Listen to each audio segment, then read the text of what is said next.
Hello guys, thank you for click this video. Hari ini aku bakal ngebahas 6 tenses yang aku pelajari di semester 3 ini. Apa aja sih? Yang pertama ada passive voice of simple present tense. Lalu yang kedua ada passive voice of simple past tense. Yang ketiga ada passive voice of simple future tense. Lalu yang keempat ada passive voice of past future tense. Yang kelima passive voice of present perfect tense. Lalu yang terakhir passive voice of past perfect tense. Langsung aja ke tenses yang pertama. Oke, tenses yang pertama yaitu passive voice of simple present tense. Passive voice of simple present tense ini digunakan untuk menyatakan kebiasaan, berita, atau menjalankan atau memberitahu proses. Di sini contoh simpelnya kalimat I love you, aku mencintai kamu. Kita rubah menjadi kalimat pasif. Ingat, simple present tense itu terdiri dari subjek, verbnya ditambah s atau is, lalu objek. Kalau kita ingin merubah ke pasif, ingat saja rumus pasif pasti to be plus verb 3. Lalu langkah yang pertama, kita beda dulu kalimat ini. Yang mana subjek, yang mana verb, yang mana objek. Di sini I menjadi subjek, love menjadi verb 1 ya, you menjadi objek. Nah, lalu kita rubah menjadi kalimat pasif. Caranya kita silangkan dulu ya, biar gampang. Kita buat tanda silang. Di kalimat pasif, subjek menjadi objek, lalu objek menjadi subjek. Kita coba. You. Subjek menjadi objek. Kalau subjek menjadi objek pasti berubah menjadi me. Nah, lalu kita lihat di kalimat pasif rumusnya adalah to be plus verb 3. Verbnya sudah diketahui ya ini. Kita tinggal rubah menjadi verb 3 yaitu love. To be dari you di simple present tense adalah are. Jadi you are. You are loved me. Apakah sudah begini selesai? Belum ya. Di kalimat pasif harus ditambahkan by.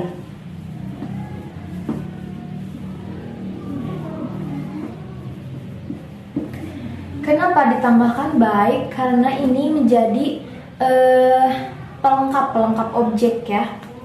Di kalimat pasif selalu ada kata oleh. Kita lihat artinya I love you, aku mencintai kamu. Jika dirubah menjadi kalimat pasif menjadi you are loved by me, kamu dicintai oleh saya. Kita lihat, kita bedah di kalimat pasif ini. You menjadi subjek, are menjadi to be, loved menjadi verb 3, by menjadi by, me menjadi me. By ini komplement ya, pelengkap. Nah, dari sini kita bisa ketahui rumus passive voice of simple present tense. Lalu bagaimana sih kalimat negatifnya dan interrogatifnya? Kita lihat. Kalimat interrogatif kan cenderung kalimat negatif kan cenderung tinggal ditambahi not saja. Lalu kalimat interrogatif cenderung tinggal dipindahkan si to be menjadi di depan. Kita coba ya. Kalimat negatif.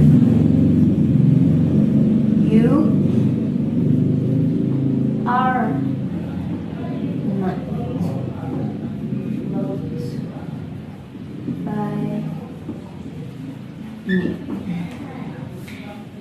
Di kalimat negatif kita tinggal tambahkan not sebelum verb 3. Artinya kamu tidak dicintai oleh saya. Lalu bagaimana kalimat interrogatifnya? Kita tinggal pindahkan si to be ini menjadi ke depan.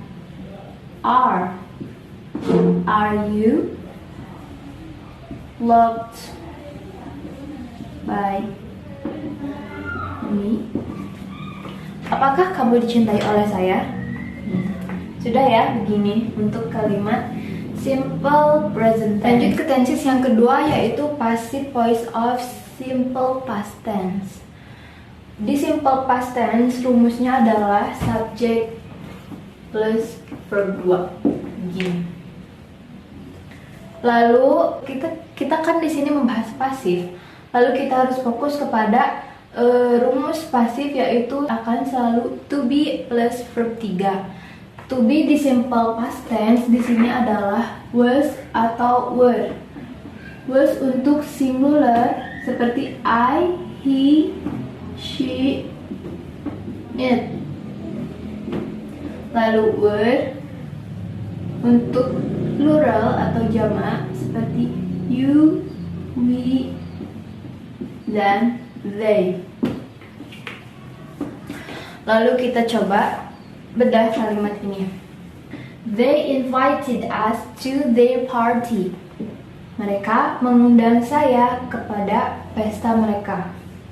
Kita lihat they sebagai subjek, invited sebagai verb 2, us sebagai objek. Lalu kita rubah ke kalimat pasif. Ingat, kalimat pasif akan selalu ditukar ya. Us menjadi objek menjadi subjek, subjek menjadi objek. Lalu kita coba us, jika us menjadi subjek berarti menjadi we. We. Lalu they menjadi subjek menjadi them.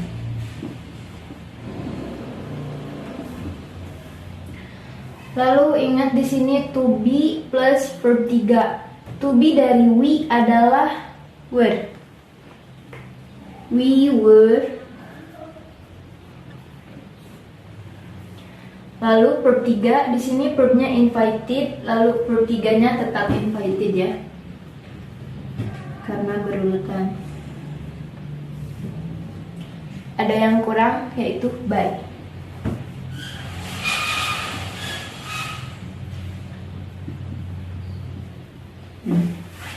Kalau sudah tersusun si rumus passive voice-nya, kita langsung tinggal tambahkan saja si complement ini. To the party.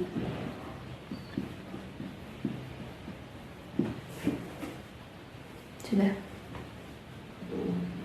Coba kita lihat ya.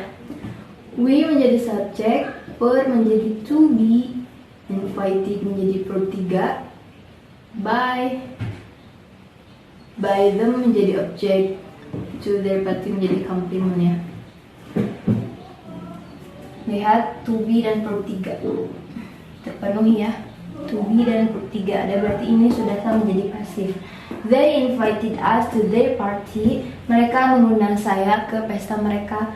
Menjadi kita telah diundang oleh mereka ke pesta mereka. Lalu kita lihat contoh yang kedua dalam bentuk negatif. I did not make you sad. Aku tidak membuatmu sedih. Kita lihat. I menjadi subjek. Did not, ini did not menjadi apa sih namanya?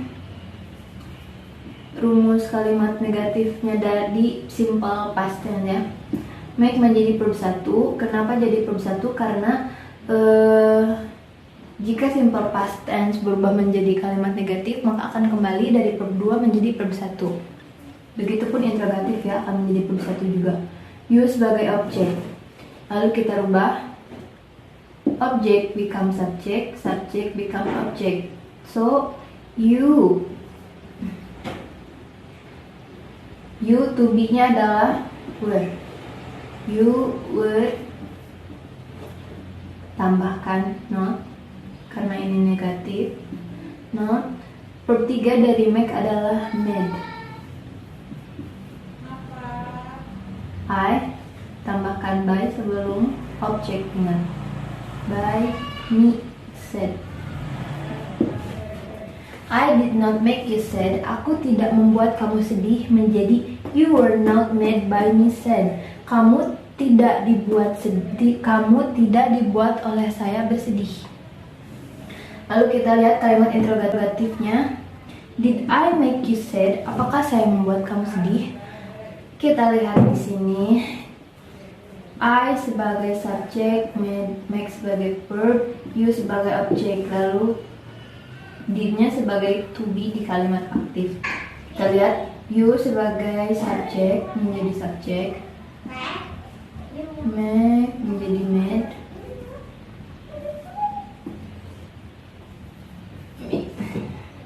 to be you adalah were, jadi were. Said. Were you made by me sad? Apakah kamu telah dibuat oleh saya bersedih? Seperti itu ya. Lalu lanjut ke tenses yang ketiga. Lalu yang ketiga ada passive past of simple future tense. Seperti yang kalian ketahui, simple future tense has subject plus will plus verb 1. Ini rumus simple future tense. Lalu kita ingin merubah ke to be, ke passive voice-nya. To be di simple future tense adalah be. Di sini saya sudah menulis kalimat aktif yang sederhana simple future tense, yaitu I will love her. I will love her. Sebelum kita rubah ke pasif seperti biasanya, kita harus menemukan dulu yang mana subjek, yang mana verb, yang mana objek. Kita cari di sini I sebagai subjek, love sebagai verb 1, will sebagai will, her sebagai objek. Kita rubah ke pasif seperti biasa. Object become subject, subject become object. Her become subject akan jadi she.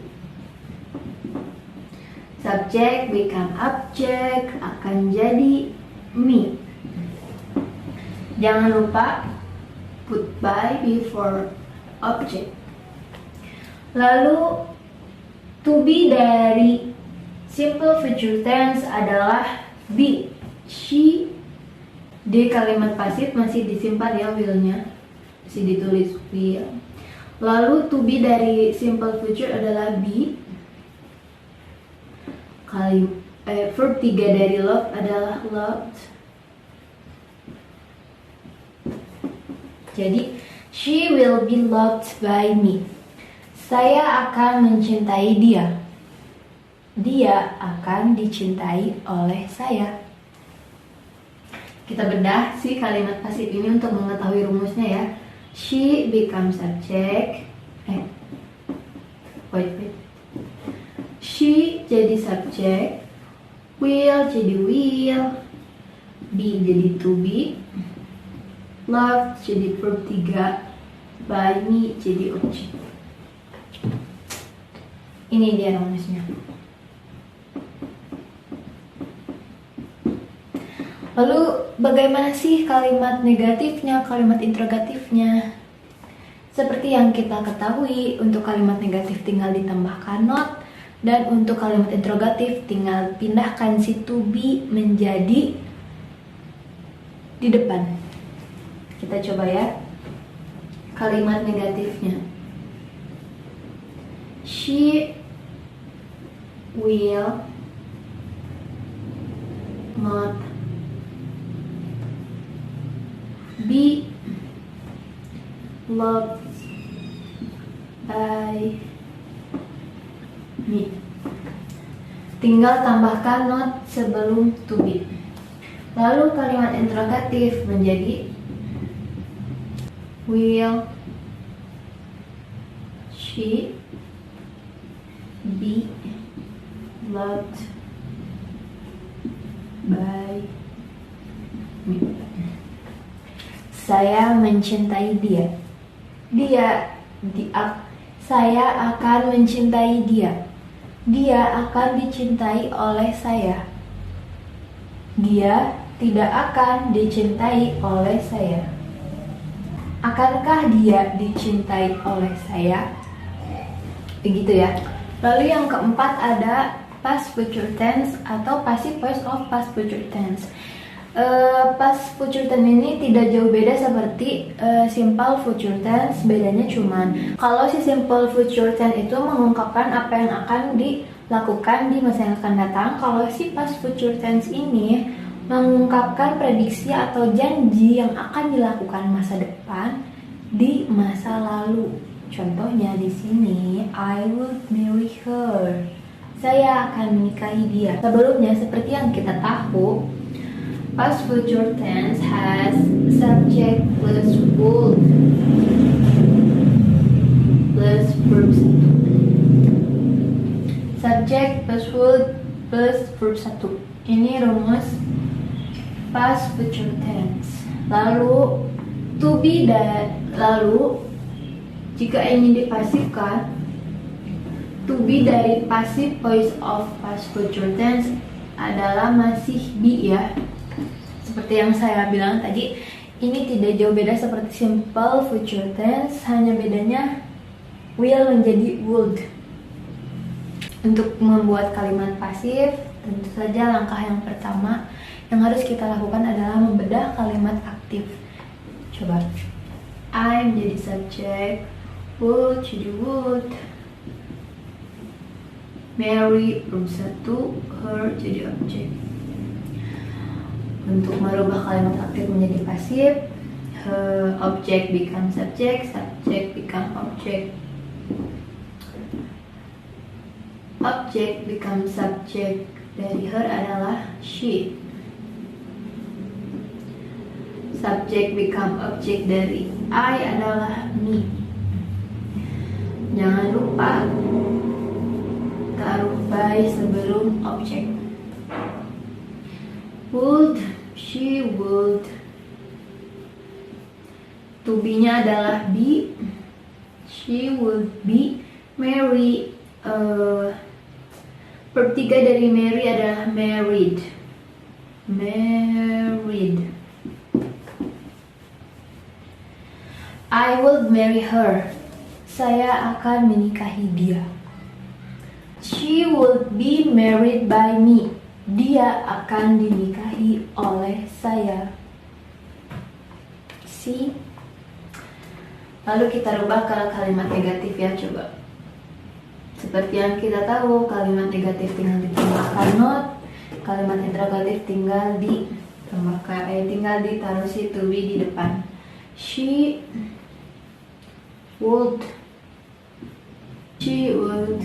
not be married by me.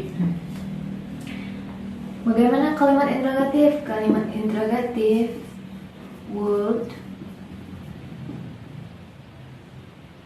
she be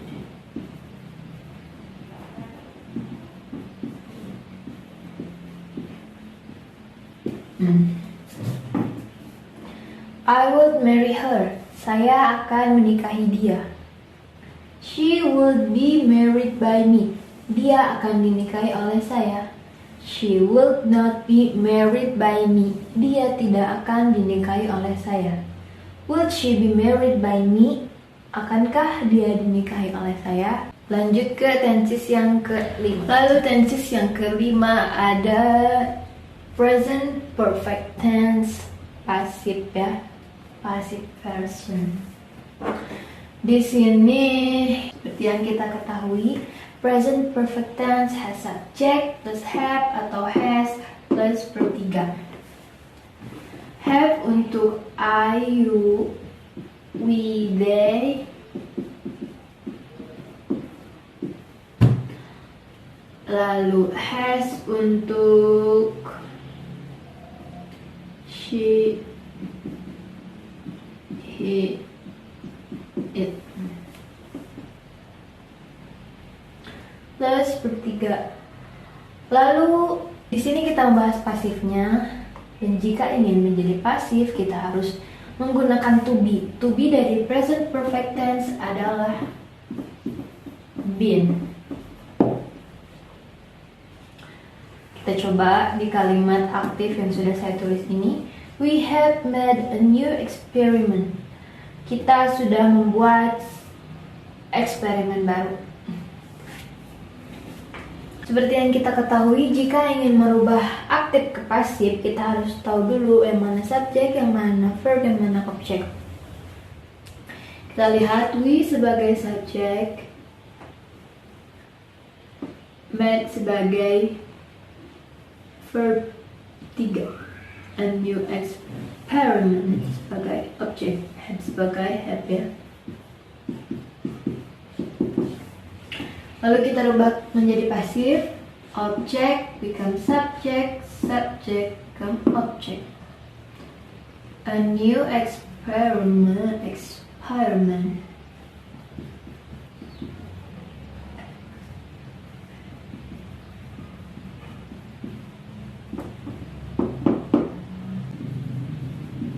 A new experiment has. Kenapa saya menggunakan has?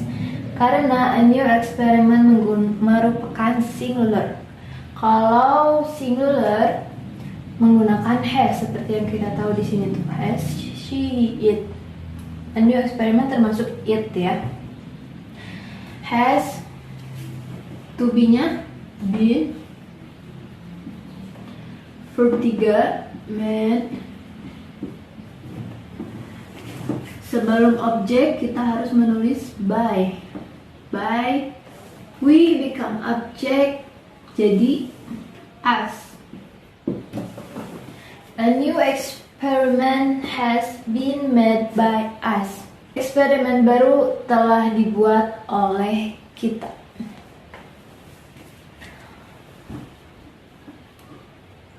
Bagaimana kalimat negatifnya? Tinggal ditambahkan not, lalu kalimat interrogatifnya tinggal di kedepankan auxiliary dan to be-nya. Kita coba ya. A new experiment has not been made by us. Tinggal tambahkan not ya. Lalu kalimat interrogatifnya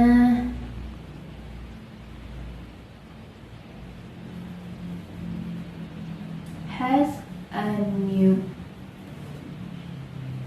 experiment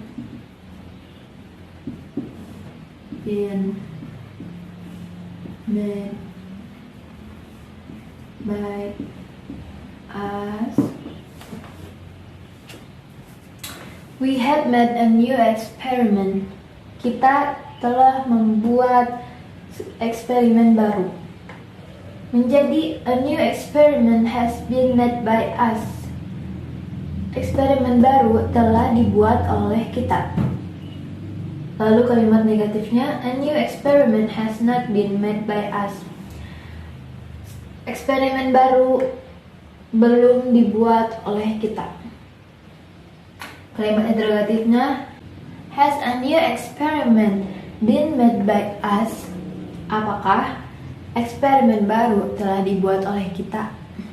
Gitu ya. Lalu tenses yang terakhir yaitu past perfect tense atau passive voice of past perfect tense. Seperti yang kita ketahui, past perfect tense has subject plus had plus verb 3.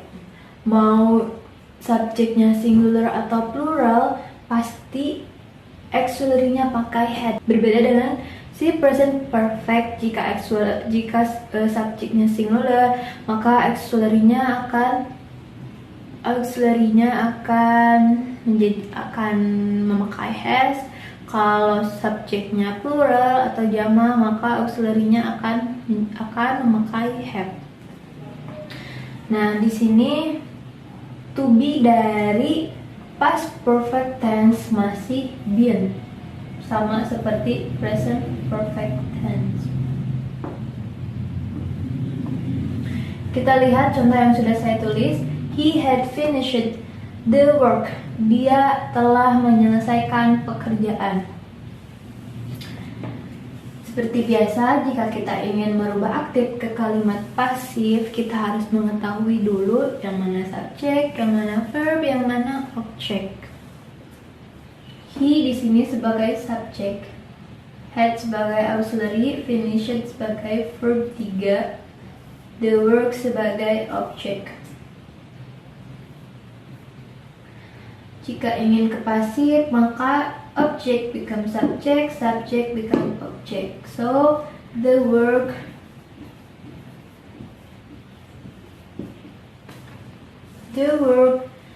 had been finished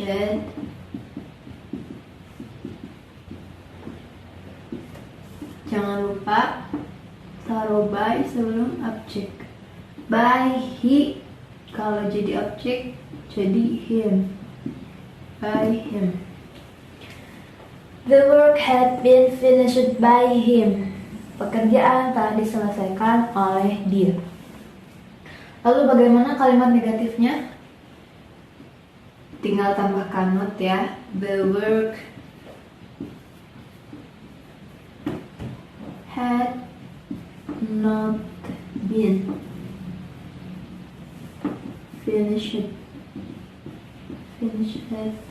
by him. Tinggal tambahkan not. Lalu kalimat interrogatifnya, had the work been finished by him? He had finished the work. Dia telah menyelesaikan pekerjaan. The work had been finished by him. Pekerjaan telah diselesaikan oleh dia. The work had not been finished by him. Pekerjaan belum diselesaikan oleh dia. Had the work been finished by him? Apakah pekerjaan telah diselesaikan oleh dia? Si past perfect tense ini digunakan untuk mengungkapkan sebuah kejadian di masa lalu yang sudah benar-benar selesai. Kalau si present perfect tense kan mengungkapkan sebuah kejadian yang telah dikerjakan tapi belum selesai si pekerjaan itu sendiri. Nah, itu dia 6 tenses yang saya pelajari di semester 3 ini. Kurang lebihnya mohon maaf apabila ada kesalahan. Thank you for watching. Bye-bye.